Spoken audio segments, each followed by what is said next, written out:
ni Mark. Hindi naman po kami nangiinggit, pero Pero makaramdam kayo. makaramdam kayo. Tablang kayo. Ang dami ko na pong kinain. Suka po ako ng suka. Alam mo ba yung lupa nila Kala? Nakikita mo yung mga puno doon. Ang ganda niyan. Oh? Sa mga punong yun. Yun ang boundary niya. Yan. Opo. Lahat po ng matanaw nyo. Sila Kala. Sa kanila po. Pating sa taas, kanila yan. Kanila Yan yan. langit, kanila yan. Kanila yan. Yan po. Marami po silang tauhan dito. Ito po talaga. Inuulit ko.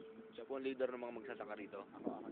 Aminin mo, umaming ka. Hindi ako umaamin dahil ako ay pisintang pandangal. Eh, ako, Panauhin pandangal. Ikaw, sabit ka lang. sabit po. Sabit ka lang. Kumbaga po sa krimen, Stokwa ka. Stokwa. ano lang ako, accomplice lang ako. Oo. Tanong tayo sa kabilang ibayo ng kaharian. Gusto mo ba? Okay. Sige. Sige, yan po yung ano, lolo niyo ba yan? Nagbibidyo ka sila ngayon. Oo, nagbibideo ko sila ngayon. Mga hayop. Hindi ko, nagbabasketball po sila ngayon. Yan po yung tumalo sa amin. Ang tayo po ng aming damdamin. Sundan po natin si Mark. Ito nga makikita niyo dito. Ito yung mga sagingan nila Carla. Yan po ang sagingan nila. At ito naman, ang nilang damuhan. Damuhan. Alam ko, siguro ito yung kalsadahan, no? Ako kasi lang yan. Dito po kami, may Ito ang tinatawag na palayan. tablang kayo. Nahay. Patrick, lalo kayo Patrick. Ito ang tinatawag na Andrew. palayan. Alam mo si Andrew, inihingi niya, nag-text sa akin. Inihingi niya yung number ni Kimi. Huwag mo ibibigay ito. Ayaw mo.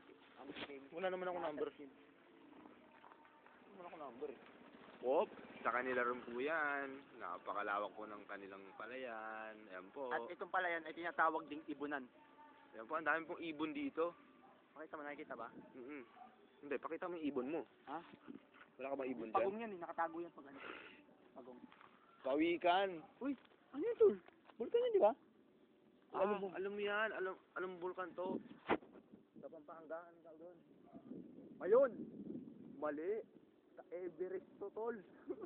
Yan, yan. Arayat? Arayat? Hindi ko alam. Arayat lang. Ako po yung bida rito.